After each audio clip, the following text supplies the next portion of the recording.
வணக்கம். All in one zone devotional சேனலுக்கு உங்களை அன்புடன் வரவேற்கிறேன். இன்றைக்கி நம்ம சிக்கல் சிங்காரவேலன் கோவிலில் தாங்க இருக்கோம். இது நாகப்பட்டினம் மாவட்டத்தில் இருக்குங்க.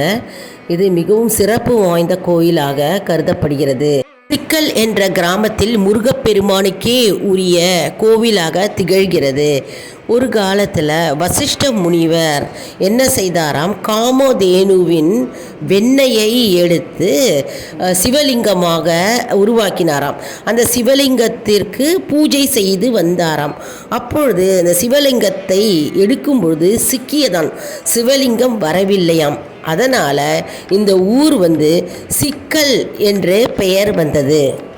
சிக்கல் சிங்காரவேலன் கோயில் மிகவும் பழமை வாய்ந்த கோயிலாகும். மற்றும் சிவனும் விஷ்ணுவும் இங்கு ஒரே இடத்தில் காட்சி அளிக்கிறார். திருவாரூரிலிருந்து 18 கிலோமீட்டர் தொலைவில் இந்த சிக்கல் சிங்காரவேலன் கோவில் இருக்கிறது. இந்த கோவில்தான் பார்வதி தேவியிடம் இருந்து முருகப்பெருமான் வேல் வாங்கி திருச்செந்தூரில் சூரனை வதம் செய்தார். இந்த கோவில் தல வரலாறு என்ன கூறுகிறது என்றால், இந்த கோவிலுக்கு நாம் முருகப்பெருமானை தரிசித்தால் சிக்கல்கள் அனைத்தும் நீங்கிவிடும் என்பது ஐதீகம். இங்குள்ள ராஜகோபுரம் 80 அடி உயரத்திலும் மற்றும் 7 நிலைகளை கொண்டது. இந்த கோவிலில் சிங்காரவேலன் முருகப்பெருமானுக்கு தனி சன்னதியும் மற்றும் கோமலவல்லி தாயார் மற்றும் கோமல வாமனர் பெருமாளுக்கும் தனி சன்னதி இருக்கிறது. கோவிலில் முருகப்பெருமான் அம்மை அப்பருக்கு நடுவில் வீற்றிருக்கிறார். அதனால் குழந்தை வரம் வேண்டுபவர்கள் முருகப்பெருமான் குழந்தை வரமை அளிப்பார். தல முருகனை பற்றி அருணகிரிநாதர் திருப்புகழில் 2 பாடல்களை பாடியுள்ளார். இந்த கோவிலின் ஸ்தல வரலாறு என்னவென்றால் மிகவும் சுவாரஸ்யமாக இருக்கும். அதாவது விண்ணுலகத்தில் இருக்கின்ற காமதேனு என்கின்ற பசு பஞ்சம் நடந்து கொண்டிருந்தது. பஞ்சம் தாங்காமல் மாமிசத்தை உண்டுவிட்டதாம். அப்பொழுது என்னவாயிற்றாம், சிவபெருமானுக்கு கோபம் ஆத்திரம் அடைந்த சிவபெருமான் காமதேனுக்கு சாபத்தை அளித்து விட்டாராம். சாபம் அளித்தவுடன் காமதேனு பகவானை நோக்கி, இறைவனை நோக்கி தவம் செய்து சாபம் நீங்க வேண்டும், அதற்கு ஒரு வழி சொல்லுங்கள் என்று இறைவனை கேட்டாராம். அப்பொழுது சிவபெருமான் முல்லை வனம் என்கின்ற இடத்தில் அந்த தீர்த்தத்தில் நீராடி இறைவனை வழிபட வேண்டும், அப்பொழுது உனக்கு சாப விமோச்சனம் கிடைக்கும் என்றார். அதன்படியே காமதேனு முல்லைவனம் என்கின்ற இடத்தில், அதாவது இப்பொழுது இருக்கின்ற சிக்கல் சிங்காரவேலன் கோவிலில் நீராடி இறைவனை வழிபட்டாராம். அப்பொழுது அவருக்கு சாப விமோச்சனம் கிடைத்தது என்று ஸ்தல வரலாறு கூறுகிறது. மேலும் காமதேனு மடியிலிருந்து பால் பொங்கி ஒரு குளத்தை உருவாக்கியதாம்.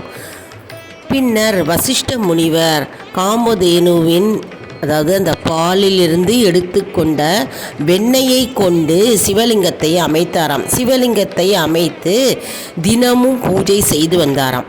பூஜை முடிந்தவுடன் சிவலிங்கத்தை எடுக்க முற்பட்டாராம். அப்போது சிவலிங்கம் வரவே இல்லையாம், சிக்கிக் கொண்டதாம். அதனால் அந்த இடத்தில் சிக்கல் என்று பெயர் அழைக்கப்படுகிறது.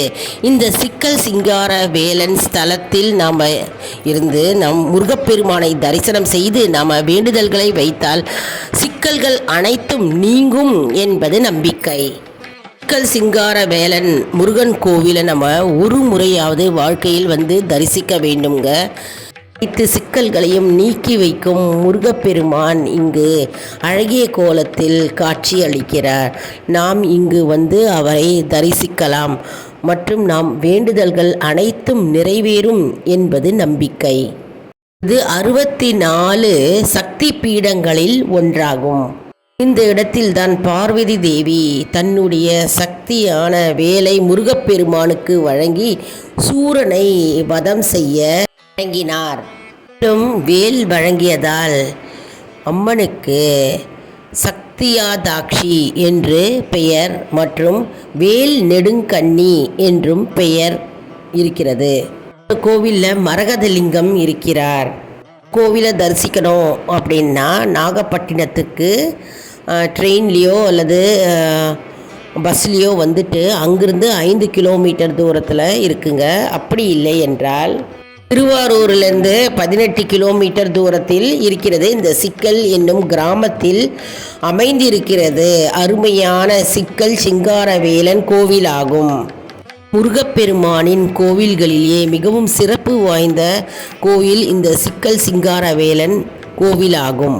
இந்த சிக்கல் சிங்காரவேலன் கோயில் முருகனுடைய 7வது வீடாகவே சொல்லலாம். அதாவது முருகனுடைய அறுபடை வீடில் 7வது படை வீடாகவே நம்ம சொல்லலாம். ஏன்னாக்க சிவபெருமானும் பெருமாளும் ஒரே இடத்தில் இருக்கிறார்கள்.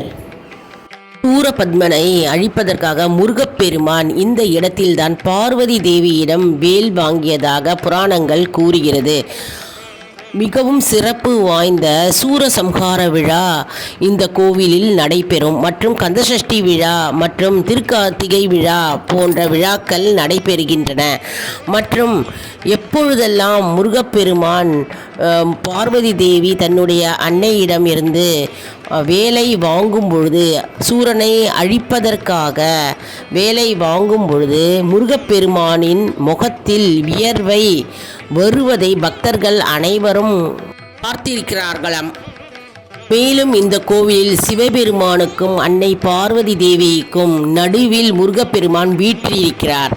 அதனால் குழந்தை வரம் வேண்டும் என்பவர்களுக்கு குழந்தை வரத்தை தருகிறார். மற்றும் திருமணம் ஆகாதவர்களுக்கு திருமணம் கைகூடி வருகிறது. மற்றும் சிக்கல்கள் அனைத்தும் நீங்கி அவர்களுடைய வாழ்வு வெற்றியடைய காரணமாக முருகப்பெருமான் அருளை பொழிகிறார் என்பது நம்பிக்கை.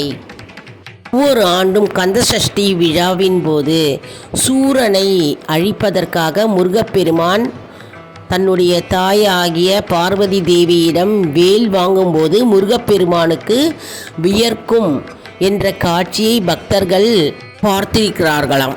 அதனால் எப்பொழுதுமே இந்த கந்தசஷ்டி விழாவுக்கு முதல் நாள் அம்மனிடமிருந்து வேல் வாங்கும்போது முருகப்பெருமான் முகத்தில் முத்து முத்தாக வியர்வை துளிகள் வருமாம். சுமார் 1 மணி நேரம் இருக்குமாம். அந்த காட்சியை காண்பதற்காகவே பக்தர் கோடிகள் இந்த கோவிலுக்கு வருகிறார்கள். என்ன அதிசயம் பாருங்க, என்ன அற்புதம் பாருங்க. சிக்கல் சிங்கார வேலன் முகத்தில் அற்புதமான வியர்வை துளிகள். தன்னுடைய தாயிடம் வேலை வாங்கும் பொழுது சூரனை வதம் செய்வதற்காக முருகப்பெருமான் வேலை வாங்கும்போது முகத்தில் முத்து முத்தாக வியர்வை துளிகள். அர்ச்சகர்கள் என்ன செய்வார்களாம், முகத்தை துடைப்பார்களாம். துணியை வைத்து துடைத்து எடுப்பார்களாம். சுமார் 1 மணி நேரம் அப்படியே இருக்குமாம் அந்த காட்சி. இது பகுத்தறிவுக்கு எட்டாத அற்புதமான காட்சி, அதிசயமான காட்சிங்க. முருகப்பெருமான் சிக்கல் சிங்கார வேலனை நாம் மனதால் நினைத்தாலே போதுங்க, சிக்கல்கள் நீங்கிவிடும். மற்றும் நாம் அந்த கோவிலுக்கு நேரில் சென்று முருகப்பெருமானை தரிசித்து வந்தால் நம்முடைய வாழ்க்கையில் இருக்கும் அனைத்து சிக்கல்களும் முருகப்பெருமான் நீக்கிவிடுவார் என்பது ஐதீகம். முத்தாய் வியர்வை துளிர்க்கும் சிக்கல் சிங்காரவேலன் மற்றும் சிக்கல்களை நீக்கிடும் சிக்கல் சிங்காரவேலனுக்கு அரோகரா. வெற்றிவேல் முருகனுக்கு அரோகரா, வீரவேல் முருகனுக்கு அரோகரா, ஞானவேல் முருகனுக்கு அரோகரா, சக்திவேல் முருகனுக்கு அரோகரா, அரோகரா என்று கரகோஷம் கூப்பிட்டு பக்தர்கள் அனைவரும் இந்த முருகப்பெருமானை வணங்கி நம்முடைய வாழ்க்கையில் இருக்கும் அனைத்து சிக்கல்களையும் முருகப்பெருமான் நீக்கி நமக்கு நல்வாழ்வு தருவார் என்ற நம்பிக்கையுடன் இந்த பதிவை நான் இப்பொழுது முடிக்கிறேன். என்ன அன்பர்களே, இந்த வீடியோ உங்களுக்கு மிகவும் பயனுள்ளதாக இருக்கும் என்று நான் நம்புகிறேன். இந்த வீடியோவுக்கு ஒரு லைக் கொடுங்க, இதை மற்றவர்களுக்கும் ஷேர் செய்யுங்கள், அவர்களும் பயனடையட்டும். மேலும் ஆல் இன் ஒன் ஜோன் அன்பர்களுக்கு ஒரு அன்பான வேண்டுகோள். நம்முடைய கம்யூனிட்டி போஸ்ட்டில் கேள்வி பதில் நேரம் வருங்க. அந்த கேள்விகளுக்கு பதில் தாங்க. நம்முடைய ஆன்மீக பயணம் எப்படி இருக்கிறது என்பது இதன் மூலம் நாம் தெரிந்து கொள்ளலாம். இது ஒரு ஊக்கமாகவே நமக்கு அமையும். இது சப்ஸ்கிரைப் செய்தவர்களுக்கு மட்டுமே தெரிய வரும். அதனால் நம்முடைய சேனலை மறக்காமல் சப்ஸ்கிரைப் செய்து கொள்ளுங்கள். அடுத்த வீடியோவில் வேறொரு தலைப்புடன் உங்களை வந்து சந்திக்கிறேன். நன்றி, வணக்கம்.